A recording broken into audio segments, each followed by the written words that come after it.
Welcome back to Definitely Not Definitive. I'm Ken. And I'm Bethany. And we're just a couple of wild and crazy kids in love that love some Wild Card Wednesdays. It's Wild Card Wednesday! Yeah, and so for this Wild Card Wednesday, we are checking out the insane lore of, attempting to explain all of Metroid lore in a single video. This one, our poll for Wild Card Wednesday, and you can go ahead and check out our community tab and see our poll for next week, and go ahead and vote on next week's video, which you want it to be. Thanks for everyone that did vote, and thanks for everyone that gave suggestions as well. That's how we pull all of these. It's just we take suggestions from you. So this is from the RPG Monger, and we have not dove into any Metroid on this channel yet. It's true. So this will be a first for us, and don't really know much about Metroid. I think played the first Metroid. My brothers had a Nintendo, and so I played that one. But other than like playing that game a couple times, like that's like my Metroid experience. I had a Nintendo, but I did not play Metroid. Okay. So pretty much all brand new. Yeah. Here we go. Let's do it.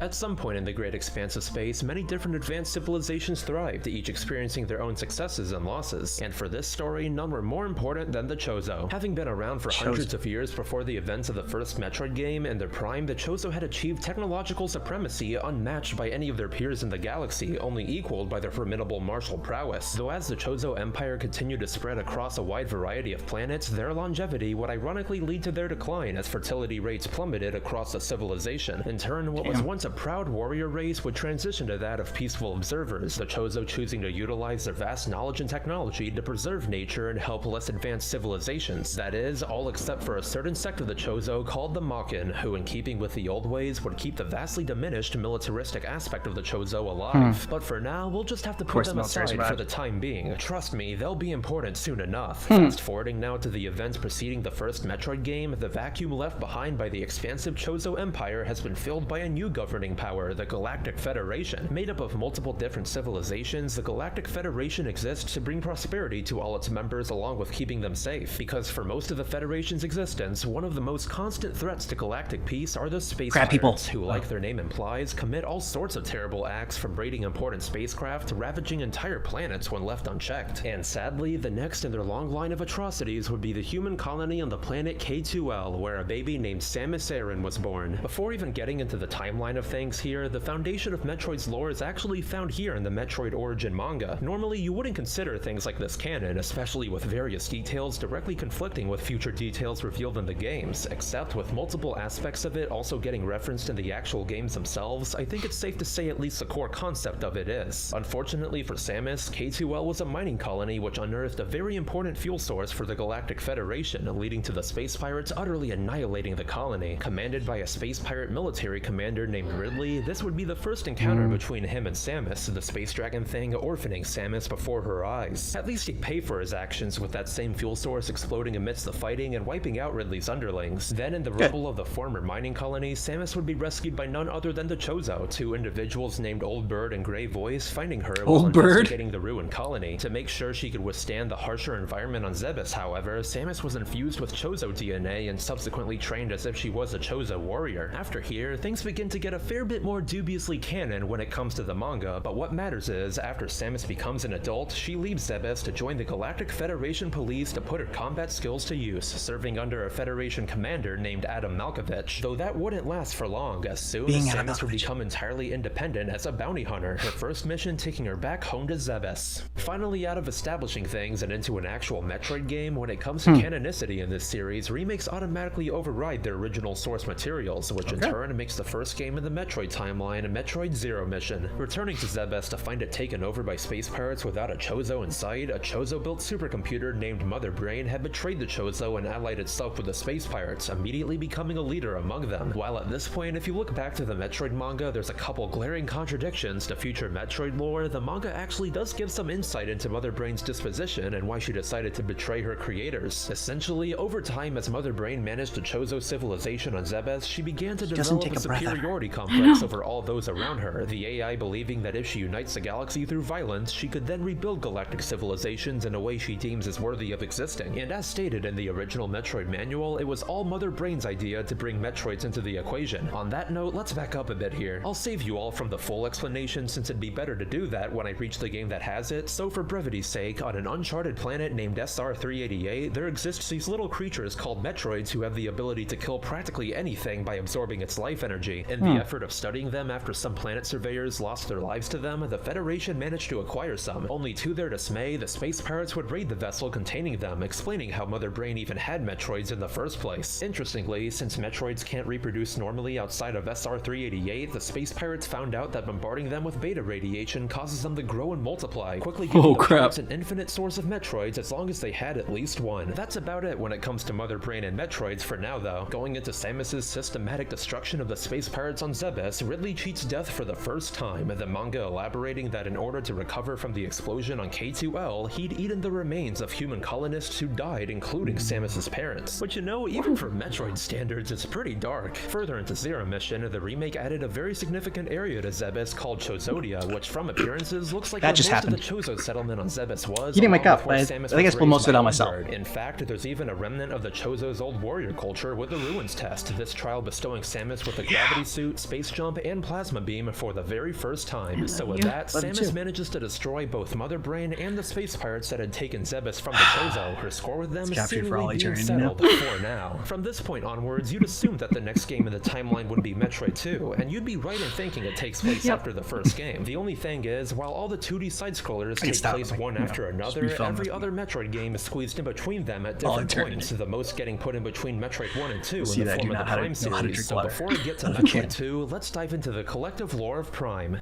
I can't even like blame ice that like, you know, like when you try to drink water and there's ice and like ice all of a sudden comes up. Interviews or completion bonuses, Prime's got scans, and a lot of them too. Practically every enemy and notable object in this game has a scan, and more often than not, they'll end up yielding a decent amount of lore, so my work's cut out for me here. Plus, with the trilogy version of the Prime games retconning certain things to have the lore make more sense and not contradict things, I'll be going off of the trilogy's version of things. For Prime 1, the two series of scans I'll be focusing on will be the Chozo scans and the Pirate scans, as they each contain a fair amount of important stuff. In the Chozo scans, they depict the rise and fall of Chozo civilization on the planet Prime 1 takes place on, Talon 4. At some point in Chozo history, right when the race decided to abandon their warrior culture, the Chozo on Talon 4 took things a step further by also abandoning most of their advanced technology in favor of achieving harmony with nature. And they achieved exactly that. From the elaborate structures they built to the way they lived their lives, everything was done so that nature could flourish alongside them. Some members of their society even began to develop clairvoyance, though with that, they foresaw a dark entity coming to their world to corrupt it. Thus, when that prophecy came to be, a meteorite filled with a sentient corrupting substance known as Phazon would smash into the planet, the Phazon leaking out and destroying nature wherever it spread. What wasn't destroyed would be twisted beyond recognition to make matters worse, so to save what was left of their once pristine paradise, the Phazon meteorite would be sealed away. It at least put a stop to the spread of Phazon, but the threat still remained, what uncorrupted Chozo that were left deciding to leave the planet behind in the hopes that someone more capable would arrive one day to destroy the Phazon for good. I've gotta say, out of all the alterations made to Prime's lore, this one is without a doubt the most drastic, since for those who don't know, originally Prime's lore had Talon 4's Chozo literally ascending to the astral plane and somehow knowing about Samus despite them clearly being entirely separate to the ones on Zebes who raised her. Then onto the space pirate side of things, their lore in this game isn't as important compared to that of the Chozo, but it does shed light on some interesting things. The numerous entries focusing on how Samus is utterly ripping them a new one aside, Prime 1 shows that even after their defeat on Zebes, 3 research vessels containing Metroids managed to escape, one of them transporting Metroids to the space pirate settlement on Talon 4, along with also taking an extra crispy Ridley and cybernetically enhancing him. And with Ridley's entry in particular, there's an interesting detail that's easy to miss. Apparently, the decision to reconstruct him was ordered by a command of some sort. This could mean one of two things. Either this soon after Mother Brain's defeat, they've already reconstructed her and she's back in charge with the space pirates, or even higher up than her, the space pirates have some sort of mysterious leader or leaders. Personally, I'm inclined to believe the latter. Anyways, on Talon 4, this would be the first instance of Metroids mutating to adapt to their new environment, the subsequently named Talon Metroids getting augmented further with Phazon to become even more formidable. Which leads me to the topic of Metroid Prime, probably one of the most unexplained aspects of Metroid lore. How is it that a Metroid got to the Phazon core inside of the meteorite despite the Chozo successfully sealing the whole thing away? After all, Metroids have only existed on SR-388 for a short period of time, all things considered, and they didn't exist anywhere else until the Space Pirates began to utilize them. The Talon 4 Chozo absolutely couldn't have had them either, since they seem to be separate from others of their race and left the planet long ago too. Maybe the meteorite already had Metroid Prime when it got there. There is some credence to this interpretation, as later at the end of Metroid Prime 3, the source of all the Phazon meteors, or Leviathans, did have evidence of other Metroid Primes developing from the Metroids there heavily mutating, though once again, that interpretation majorly conflicts with the timeline because the only way the Metroids could have gotten there in the first place was through the Space Pirates. Thus, the only real interpretation that works is a bit of a stretch, but it absolutely makes the most sense to me. You see, in Prime 3, there's a new Metroid variant called Phazon Metroids, who due to prolonged Phazon exposure have developed the ability to phase through reality, meaning if one happened to go near the Chozo seal, it could have phased through it to reach the Phazon core. Now, Samus never encountered Phazon Metroids while on Talon 4, however, that doesn't necessarily disprove this interpretation, especially since in the pirate logs themselves, it's noted that there were various instances of Metroids escaping containment, so if one of those Metroids happened to mutate into a Phazon Metroid, that individual could have easily become Metroid Prime. Finally, the conundrum of which came first, the Metroid or the egg, has been resolved, and following Metroid Prime getting blasted into oblivion in its last-ditch effort of absorbing Samus's Phazon suit along with a bit of her DNA, the heavily corrupted Metroid would reconstruct itself into Dark Samus.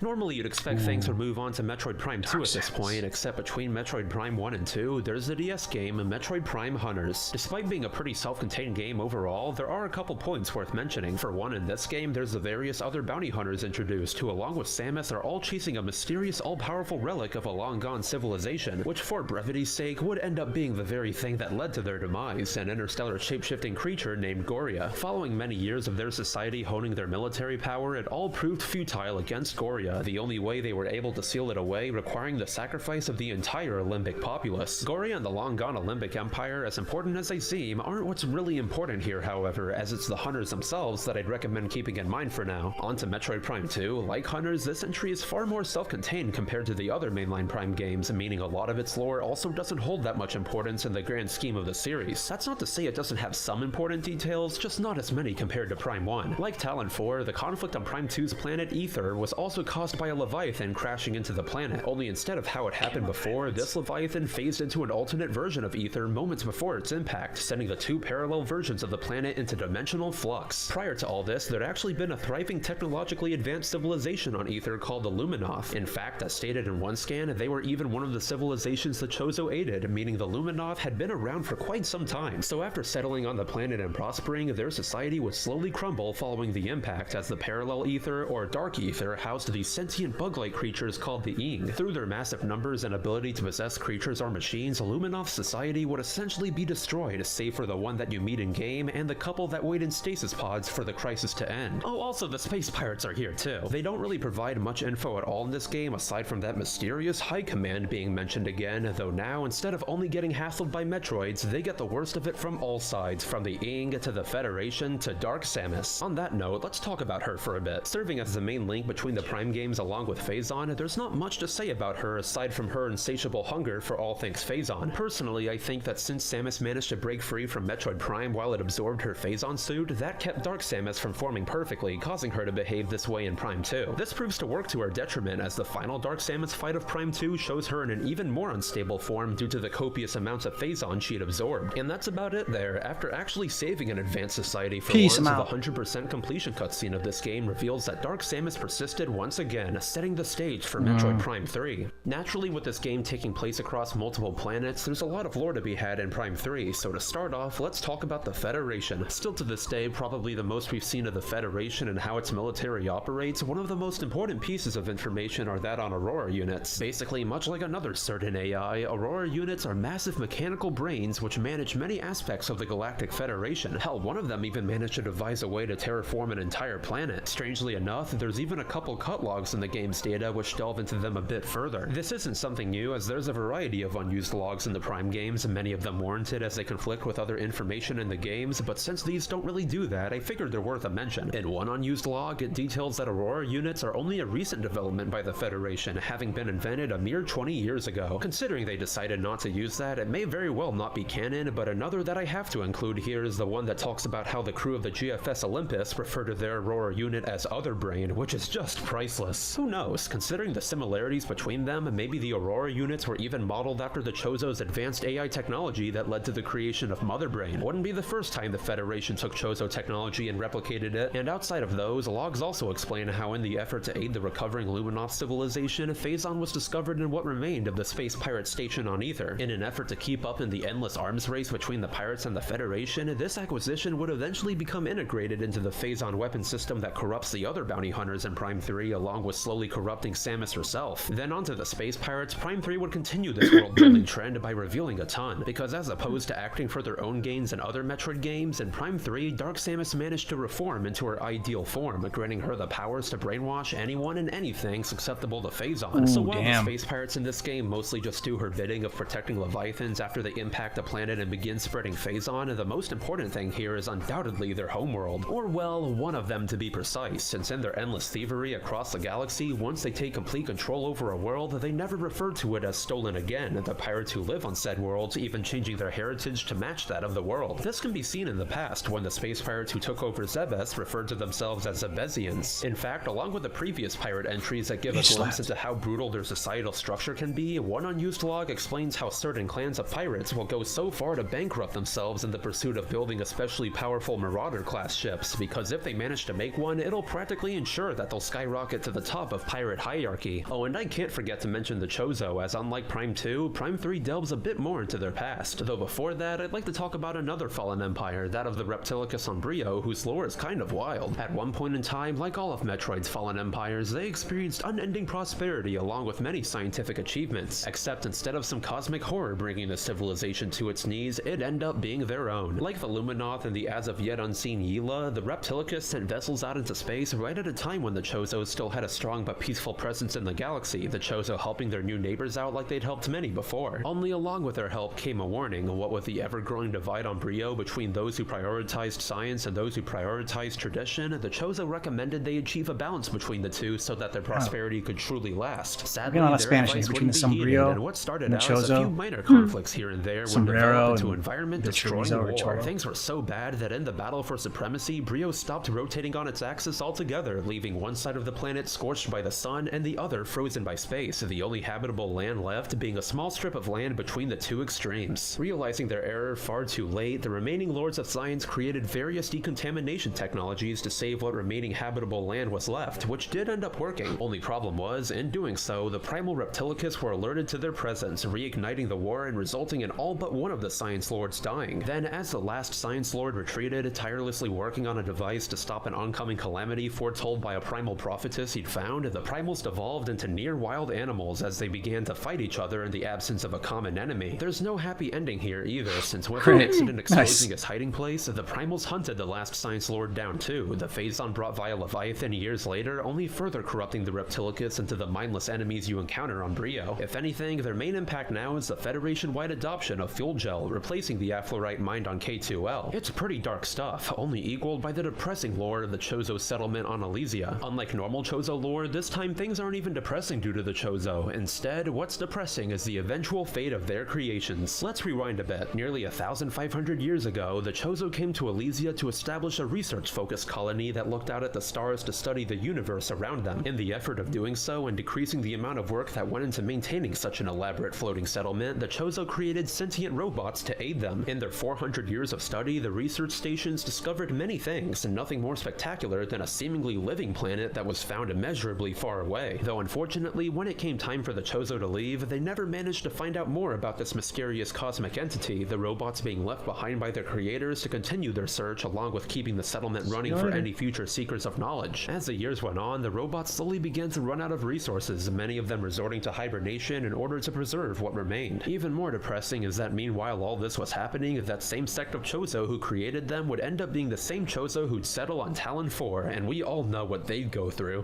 For a brief period of time, there was hope though, as the Galactic Federation discovered the settlement and began trading supplies with the robots for the knowledge they guarded. However, this would be short-lived, as soon they discovered that same living planet the Chozo were so curious about, only that in reality, that planet was the source of all Phazon, it hurtling pieces of itself in the form of Leviathans at other planets in order to reproduce. Elysia would sadly be no exception to this, a Leviathan impacting the planet followed by hordes of space pirates who, while controlled by Dark Samus, would eliminate any opposition to the spread of Phazon, what remaining sentient robots left on Elysia getting wiped out in the process. God, Metroid lore is depressing. We're not even done either. With all that covered, there's one last key figure in Metroid Prime 3, Dark Samus and the planet which Phazon comes from, Phase. Seemingly serving to execute the will of the planet in Prime 3, Dark Samus shows a lot more of her personality in this game, pirate logs detailing her to be as ruthless as she is cruel, any opposition getting killed on sight. It's also worth talking about Phase a fair amount because there's some things I should explain. Remember the explanation I gave for how Metroid Prime was able to form? Well, it's essentially proven on Phase, since with the pirates releasing vast amounts of Metroids to the planet, with a new Metroid mutation producing new Metroids on its own, Prime 3 gives you a front row seat to how a Metroid could have become Metroid Prime. Starting with a Phazon Metroid, in Prime 3, hopping Metroids were introduced, strange little insect-like creatures that appear to be an older, mutated stage of Phazon Metroids that sees them losing their flying abilities to a tough exoskeleton and razor-sharp legs. Then, while only alluded to, if one of these hopping Metroids absorbs enough Phazon, they can then grow into a Metroid Prime, as evidenced by multiple Metroid Prime husks in the Genesis Chamber on Phase. Of course, you could argue this only enforces the theory that a Metroid Prime went to Talon 4 along with a Leviathan, but again, that can't be true due to other facts in the series it clashes with. That is, unless the Leviathan happened to pull some BS like the one that hit Dark Aether and somehow traveled back in time to hit Talon 4 with Metroid Prime. In fact, another lore tidbit in Prime 3 explains that once a Leviathan has impacted a planet, it'll attract a native creature to itself in order to be heavily mutated into a suitable guardian. Plus, interestingly, in an unused log and a last-ditch effort, Dark Samus was planning to sacrifice Phase altogether in order to send hundreds of Leviathans out into the galaxy, which if canon could have been seriously dire. Though anyways, with Samus defeating Dark Samus and the stolen Aurora unit she possessed, the Phazon Scourge was finally over, the main overarching threat of the Prime series leaving along with it. Except as seen in a brand new 100% completion cutscene, there's an entirely new plot point coming from a character most people probably forgot about. That's right, Prime Hunters is actually relevant again with Sylux, one of the bounty hunters from that game, following Samus after the end of Prime 3. Clearly being set up as an antagonist for Metroid Prime 4, Sylux is a mostly unknown bounty hunter who for some reason hates the Federation with a burning passion, and much of his technology actually being stolen from the Federation. And outside of that, there's not much else we know about him, which feels absolutely intentional on the dev side of things, much of it being saved for Prime 4. Only before I get ahead of myself here, there's a little bit of Prime content left in the form of Metroid Prime Federation Force, taking place directly after Prime 3 and showing a recovering Federation pursuing the space pirates in the aftermath of the Phazon crisis. What lore exists in this game is fairly brief. Basically, in utilizing the technology of a long-extinct race on a planet called Bion, space pirates have developed the technology to increase the size of individuals, this being done on members of their military and even on some of their Metroids. In fact, they even managed to capture Samus, who only ends up getting saved by a member of the Federation force who infiltrates the Doomseye, an all-powerful battleship capable of crippling the Federation. While technically this would be the second instance of it happening in a Metroid game, taking the timeline into account, the pirate entry that details a Metroid imprinting on a pirate researcher would make it the first baby Metroid to do so, preceding the one Samus would soon meet. Honestly, that's about it. One other interesting thing to note being that with Master Brain, the final boss of Federation Force, there's a good chance the pirates based it off of Mother Brain or Aurora technology, alluding that there could be more like it within their ranks, though only time will tell in terms of that. Once you beat Federation Force, if you manage to save a Metroid egg after completing the 17th mission, a secret bonus cutscene at the end of the game reveals Sylux infiltrating the Federation in order to hatch the Metroid egg and supposedly obtain it for himself. There's no question that when it comes to Prime 4, they're really putting in the work with setting it up, since assuming it still takes place before Metroid 2, that and all the other instances of space pirates using Metroids for their own gains would lead to the Federation taking drastic measures. Returning to the mainline 2D Metroid games, after the Prime series, we find ourselves in Metroid Samus Returns, a remake of the original Metroid 2, which overrides it with a few retcons. Due to the vast amount of suffering caused by the Metroids, the Federation determines that the risk they pose to the galaxy far outweighs their very existence, Samus being sent to their home planet of SR-388 to exterminate every single one. The thing is, as it turns out, SR-388 is actually an abandoned Chozo colony, or at least it seems that way during Samus's exploration of the planet's extensive underground, and only on SR-388 do Metroids experience their full life cycle, their usual jellyfish-like form actually only being a larval stage. In fact, through their continued feasting on the life energy of other creatures, Metroids molt through various stages, from their larval stage to Alpha Metroids to Gamma Metroids to Zeta Metroids to the extremely formidable Omega Metroids, starting out as insect-like with their Alpha and Gamma stages somewhat corresponding to the advanced mutated forms of Phazon Metroids. The latter two stages in the Metroid life cycle see the creature become akin to a massive bipedal dinosaur in appearance. That's not it either, as in the ant colony-like structure Metroids follow, one singular Metroid will become the Queen Metroid, serving as the only member of the non-mutated species capable of reproduction. Now the question is, why is it that Metroids are only capable of reaching these forms on SR-388? Well, to answer that, I'll need to delve into the true origin of the Metroids. When the Thoha clan of the Chozo first arrived on SR-388, they had the full intention of turning the planet into a prosperous colony. Only upon exploring it, they discovered a truly devious creature. Enter the X-Parasite, a shape-shifting gelatinous organism that is by far the apex predator of SR-388. Not only can it reproduce asexually in a rapid fashion, but their ability to adapt by transforming into more dangerous versions of creatures they've consumed makes them immensely dangerous. To make matters worse, if they so choose, the X will also simply mimic their host perfectly after consumption, meaning if one ever got off of SR-388 and into galactic society, just one parasite could lead to the collapse of everything. Upon seeing the X's vast capabilities for destruction, the Thoha Chozo knew they had to do something, leading to them using their technology to create an organism that usurped the X and SR-388's food chain, the Metroid. Intentionally created in a fashion that made them docile in the presence of the Thoha, Metroids did their job perfectly by nearly eradicating the X altogether. It was only some time later when a new problem began to surface. At this point, the Chozo had made their dreams of creating a thriving civilization on SR-388 a reality, with a variety of mining robots extracting the mysterious Aeon energy found within the planet and the organisms that live on it. And whether it be due to the environment, the Aeon, or both, the Metroids began to enter metamorphosis, their subsequent forms becoming incredibly aggressive to everything, including their masters. They may not pose as widespread of a threat compared to the X, but even then the Thoha knew that in the wrong hands, the Metroids have unlimited potential for harm. So after sealing off the stronger Metroids underground, the Thoha decided to enlist the help of the militaristic Makin in hopes that they too will understand the graveness of the situation. Led by a particularly ruthless Chozo named Ravenbeak, they did understand the Thoha's plight. Only whereas to the peaceful Thoha, the Metroids represented potential disaster for the galaxy, the Makin saw them as perfect killing machines capable of uniting the galaxy if utilized correctly. In turn, to get what they wanted, every Thoha would be killed by the Makin, Ravenbeak leaving the planet with full intentions to return soon with the capabilities to capture all the Metroids. Needless to say, it's a lot to drop in a couple unlockable images, but the Chozo memories and Samus Return solved one of the greatest mysteries of the Metroid franchise. That's not all either, since where the original Metroid 2 ended after defeating the Queen Metroid and Samus acquiring the infant Metroid as she saw herself in the now orphaned creature, Samus Return squeezes a bit more into the game. Up until this point, there hasn't really been that much of a connection between the storylines of the Prime games and the mainline 2D ones. Both plots coexist, sure, but they don't really have that much bearing on each other. Well, that all changes here, because replacing Queen Metroid's spot as the game's final boss, Samus encounters Ridley for what is now the fourth, or technically fifth time if you count the two fights in Prime 3 as separate. Clearly visiting SR-388 to obtain more Metroids for the Space Pirates, this Ridley serves as a transition between the cybernetically enhanced Meta Ridley or Omega Ridley and the Ridley that appears in Super Metroid. Interestingly, Ridley actually has Aeon energy here like the creatures of SR-388 do, though that could easily be due to him eating some of them. And well, with the last Metroid taken to a laboratory by Samus, that pretty much solves the Metroid crisis, an entirely new crisis beginning to form in its wake.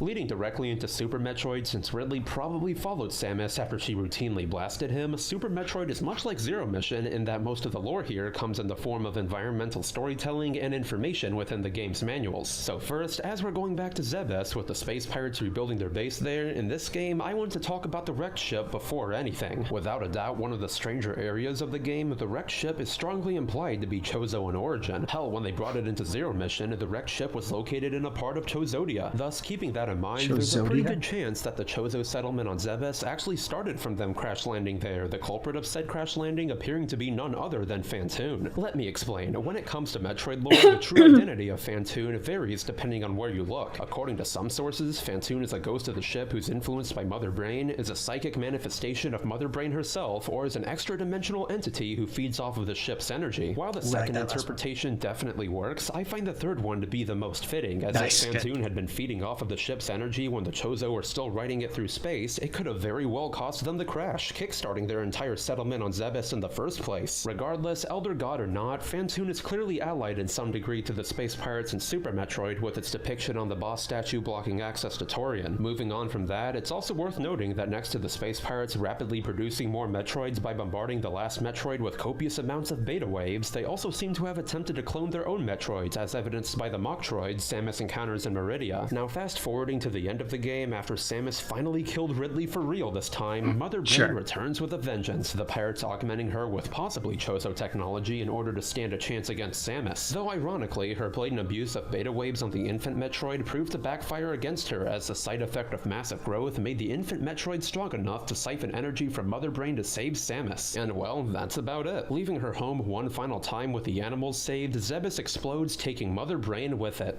Okay, here we go. Subsequent to the massive bookend that is Super Metroid when it comes to a lot of Samus's arc, next in the timeline is Metroid Other M. Now game flaws aside, Other M is in a weird position when it comes to Metroid lore, since as opposed to other inconsistencies in the Metroid games that usually got fixed with remakes or re-releases, Other M has multiple glaring contradictions to previously established information. For instance, the game kinda ignores the clear autonomy and functioning society the space pirates are shown to have throughout the Prime games, simply dumbing them down to feral animals that were only being controlled by Mother Brain. I guess you could excuse this as them being like this prior, only instead of Mother Brain it was Ridley or High Command who controlled them, but it still doesn't really work in my eyes. It could be interpreted that Zebesians are just fundamentally different compared to other space pirates, which yeah, in terms of their appearance they are. The flaw with that is space pirates have been shown time and time again to be especially enthusiastic about genetic modification even when it comes to themselves, leading to there being no definitive appearance when it comes to space pirates. Believe me, there's even more too, but that's not what I'm here to talk about. Despite these clear oversights, Other M is still a canon game. It's just when it comes to canon here, you kinda have to pick and choose aspects that don't conflict with the other games and disregard the rest. What's important is while uncovering the secrets of the bottle ship with the Federation platoon led by Adam Malkovich, it's shown that the Federation has secretly been developing bioweapons. Remember Ridley? I know Samus does in that funny scene. Well, as the Federation managed to get a bit of its DNA off of Samus's suit, this game shows the strange life cycle of its species as the Ridley clone goes from a furry bird-like creature to the purple menace we all know too well. And that's not all, because in salvaging the DNA remains left on her suit, the Federation also managed to make more Metroids. This just goes to show Samus needs to fix the washing machine on her ship. I wouldn't be surprised if they managed to recreate Mother Brain out of the gunk on her suit.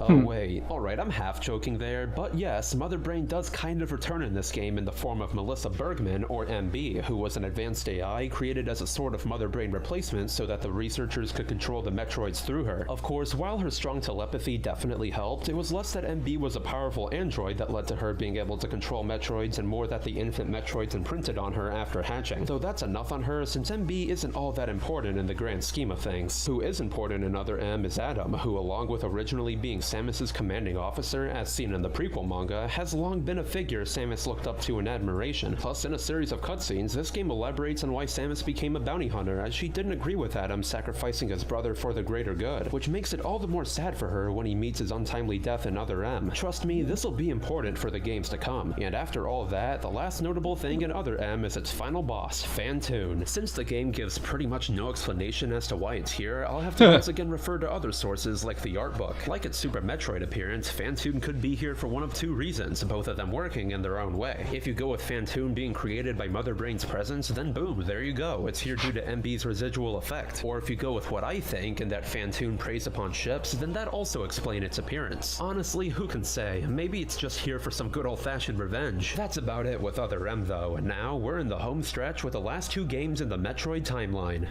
In Metroid Fusion, pretty much exactly what the Thoha Chozo feared the most came to fruition, an X-Parasite outbreak. All it took was one individual too, as with an X-Parasite infecting Samus while she helped some researchers obtain wildlife off of SR-388, it led to the destruction of her iconic ship and nearly her death. The only reason she didn't become a mutated husk was the last resort decision to inject Samus with a vaccine created from some remaining cell cultures of the infant Metroid. Oh, excuse me, have I been saying that wrong this whole time? I meant the baby. This would have a few notable effects on on Samus. One was that the X were entirely purged from her body. The only flip side is, as if she wasn't already a genetic mess, Samus is now part Metroid, making her capable of absorbing the X along with creating a vulnerability to the cold. Ironically, if that X parasite hadn't chosen to infect Samus, they would have probably destroyed galactic civilization at some point. Only now that Samus has gone through this major change, the X have never had a larger threat to their existence. But we'll get back to that. In Fusion, the organization Samus has been sent to aid is called Biologic Space Laboratories, or BSL, who in actuality seem to have acquired some of what was left of the experiments on the bottle ship. Luckily, this time BSL is a purely research-oriented organization and not one with the intentions of creating bioweapons. And unfortunately for them, as the Federation sent the remaining X along with Samus's contaminated suit back to Biologic, the X would create the SA-X and utilize Samus's old abilities to free the rest of the X into the station. Upon arriving at the infested station, Samus has to adhere to the directions of her new ship's computer, who in a massive turn of events later on in the game turns out to be Adam, or at least a copy of his mind that was saved by the Federation, as it does for all high-ranking military officers. Throughout the station, it seems BSL may not be an entirely peaceful organization either, since with them salvaging some things from the bottle ship like Nightmare and even the emaciated corpse of the Ridley clone, it only gives the X more firepower against Samus. Though by far the most incriminating thing here is a secret part of the station entirely focused on breeding Metroids, the researchers even managing to make a Metroid who reaches its Omega stage in a matter of moments. I don't know about you, but that sure doesn't sound like it has any peaceful applications to me. Looks like the corrupt part of the Federation shown in Other M is still going strong. However, with the subsequent destruction of the station as it was sent crashing into SR-388, both the X and the Metroids were made permanently extinct along with all life on the planet. Good thing the animals somehow didn't get infected.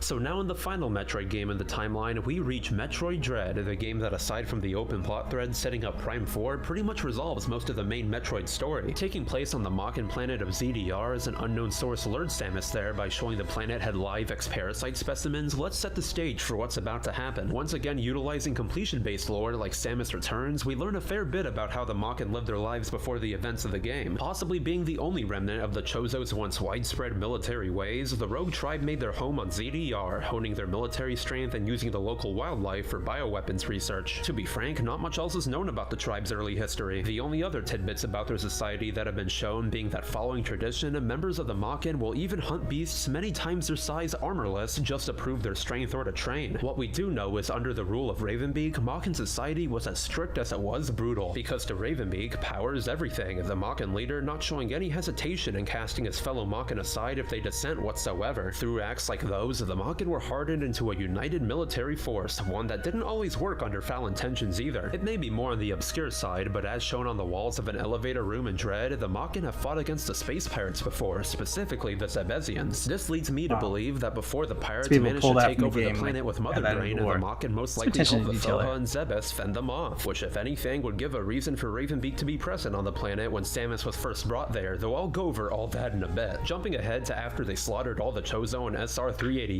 upon returning to their home planet to prepare for Ravenbeak's plan of taking the Metroids, a lone X-Parasite managed to stow away by mimicking one of the Mockin. Soon, much like what happened in Fusion, this would result in an unstoppable outbreak of X, the Mockin paying dearly for their actions as all of their population would succumb to the parasite, all except for Ravenbeak. Whether it be due to sheer strength or plain luck, the last Mockin managed to quarantine all the X in a secure location called a Loon, the only other Chozo left on the planet being the one Thoha Ravenbeak spared, Quiet Robe. Finally, with that settled, Ravenbeak could now go back to getting the Metroids. The only problem was, in all the time it took to contain the X, Samus had already gone to SR-388 to exterminate all but one of the Metroids, that one that she spared also meeting its end like we all know. For the time being, Ravenbeak's plans were utterly crushed. If only there was some surviving DNA of the extinct Metroids. Well, I don't think I need to explain how that problem would be solved. Now what was once the one person who'd ruined everything for Ravenbeak had become the only hope for his plan's success. The best part is, he didn't even have to chase after her, Ravenbeak using footage of the X currently in containment to lure the bounty hunter to him. Except before that, the Federation would send 7 near-indestructible robots called Emmy to the planet to search for the X and extract their DNA if found. Upon arriving, Ravenbeak put the near into near-indestructible by making quick work of one and researching it along with Quiet Robe in order to take control over the rest. Quick side note, apparently the Emmy were originally made by some company named the Excellion Star Corporation, as seen in the picture that shows them getting reprogrammed, which following that would then lead to the beginning of the game with Samus being sent to see what happened to the Emmys. Real quick before moving on, I wanted to make a quick mention of the beeping sounds the Emmy makes, since coincidentally they're the same sounds Mercury's theme used in the remix of Caverns 1 from Metroid 2.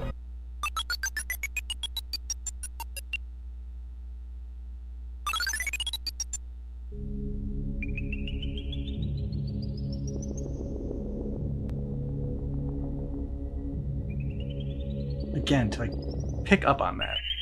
Mm-hmm.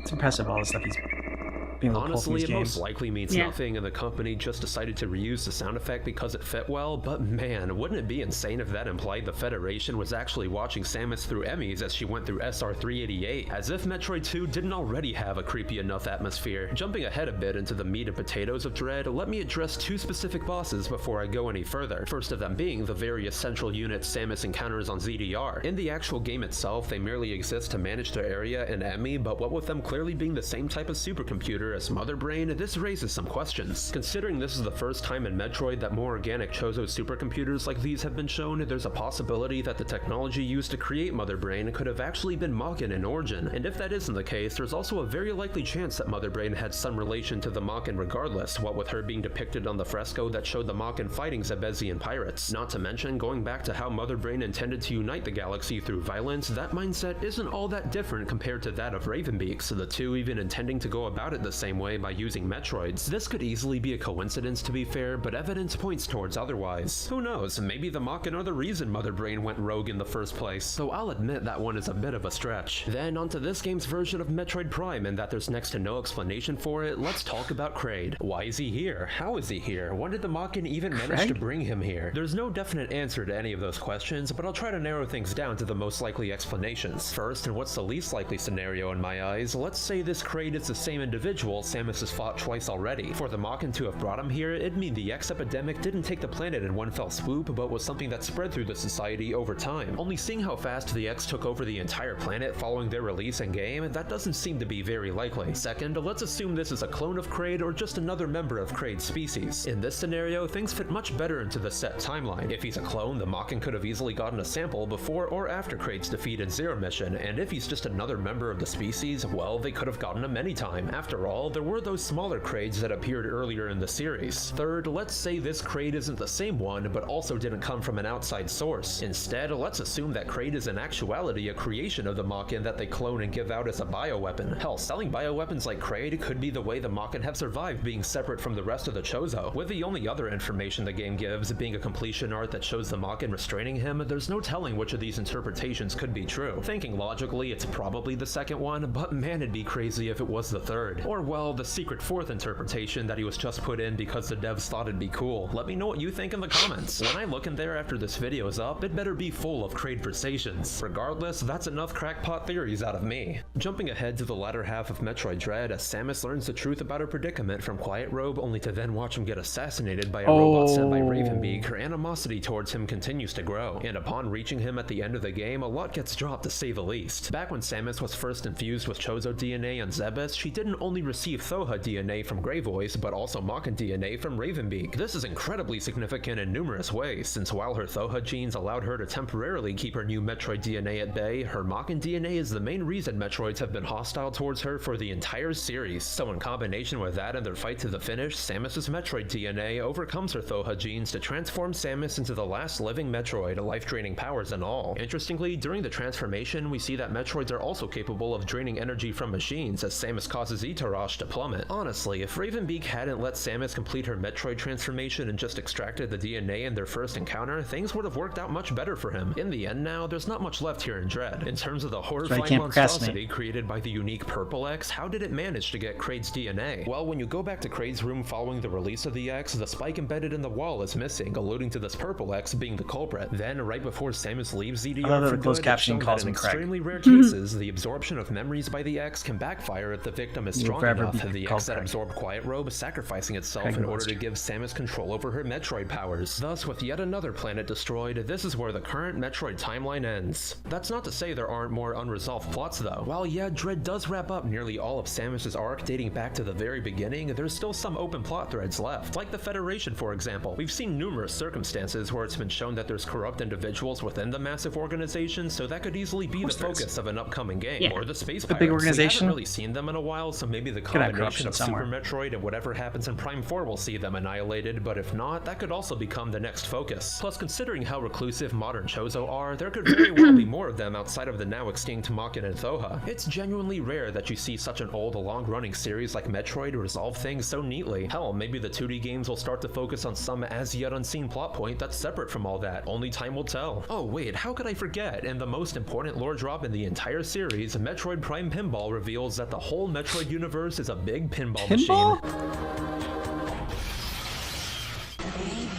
Well, unless you've been following me for a bit, I bet you didn't expect me to make another video like this anytime soon. It may have taken me over 2 years to do another one, but I told you guys I'd make more if you all wanted it. Considering that my last lore video is currently the most popular thing on my channel, I think it's safe to say you all did. Thus, next to my usual reviews and retrospectives, I'll be bringing in my style of lore videos as an all-new series on the channel. Do make sure to let me know what other series you'd like me to cover in this fashion. I already have a few candidates in mind, though remember, Ooh, these Bayonetta. won't be able to Mega come Man. out all that That's what he's frequently. doing. Even with me focusing on the most important lore bits and leaving some of the lesser scans from Prime out, it still took me over 5 months to make this one. In the end, while I don't say it enough, if you want to support this new series or my other content, do consider subscribing. Even when YouTube decides not to send out notifications, it's still the best way to make sure you'll see my new stuff when it comes out. But for those who feel went that the extra frustration. mile and supported me on Patreon, I'd like to give a heartfelt thank you to everyone who's decided to contribute. You guys are the best. If you want to help me continue making unnecessarily complex videos like these and receive a special thank you amongst a lot of other bonus stuff, do check out my Patreon, a link in the description. I seriously forgot how fun it is to make these types of videos. Hope you're all excited for more. If you want to know where a lot of the footage in this video came from, a lot of it's from my streams as I went through a couple Metroid games for the first time over on my Twitch. If you're interested in watching those after this, I'd recommend checking out my VOD channel. So that being said, I'm the RPG Monger, and don't forget that each and every one of you are fantastic. Props on going through all that lore, and like just like I said, the attention to detail about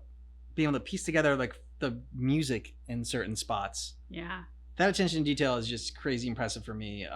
And also the other one that I thought was great was when he saw the like image like on the background and was pulled that and like really studied it. I mean, that's like I can see why I'm impressed it actually only took 5 months. It seems like this will have taken like a year. Yeah, and it's so dense. I mean, like he goes so fast and there's so much information. We actually put on closed captioning so that we would hopefully miss less. Which we normally don't do. We don't do closed Yeah. captioning normally. And there was still like a couple moments when like he's like, and so that means, and I was like, wait a minute. What did I? It was going so fast, my brain didn't keep up, and I didn't process what he just said. Like, wait, how does this mean that? So it was, I mean, just fascinating, but yeah, well researched. Yeah. Yeah. I mean, it's already like speaking that fast. I thought like, I'm sure like in editing, he just cut out all of his breaths. It was still 44 minutes. Almost just like, okay, like, you know, leave a little bit more space there. Maybe like, you know, like, have it padded a little 5 to 10 more minutes. That's fine. But like be able to like process it more would be great for his next video. But this Metroid lore, I mean, Samus is such a badass that like the only way you can have something like, I guess other than Ridley, I always want to call Ridley Ripley. Yeah. To have something like equal Samus is to make a clone, like a dark version of Dark Samus. Yeah. And Dark Samus sounded brutal. Like, just the description of her was, and I can't remember exactly what words they use now, but I remember like looking at you in that moment. Ruthless like, and yeah. Damn. Just, yeah, a very, very imposing figure to create Dark Samus. I never knew like really what a Metroid was. And now I do. Like I always thought like, you know, like a lot of games, Metroid is like, I don't know, like the name of the game is like the either the title of the character or it has to do like with the character's title, like, you know, like Kratos. It's not called Kratos, it's called, you know, God of War. And that's like what he becomes. And like I guess Samus does become a Metroid. Of sorts, yeah. But it seems like that happens like later on in the games. But I don't know if like the only thing I wasn't sure like so is she a Metroid in the first game? I don't think so. So it's just interesting to name it like after the monster. Yeah, the monster. I thought that was interesting. I mean, Alien does that too. And True. it is the monster. True. I mean, that can happen like in video or in like movies, but like I don't know, just in video games, I don't see that. I think as much, especially like older video games, True. like Super Mario Brothers, Mega Man. I mean, just the They are named after the heroes. Yeah, the older video games, it seems like that. Maybe like more newer age stuff, but and then like you said, like movies like Aliens or something like that. Yeah. I'm curious about the Federation. It was interesting how he kind of found what could be hints of the Federation, kind of watching Samus. But it seemed like, the Federation is always like the shadowy organization in the background. So like even as we get to the end, it still seems like he said there are clues here for how the Federation could be like the next chapter in this, but we still don't know a whole lot about them. So I am curious to learn more about that if they develop more content for it. I really thought the X-Parasite was the most fascinating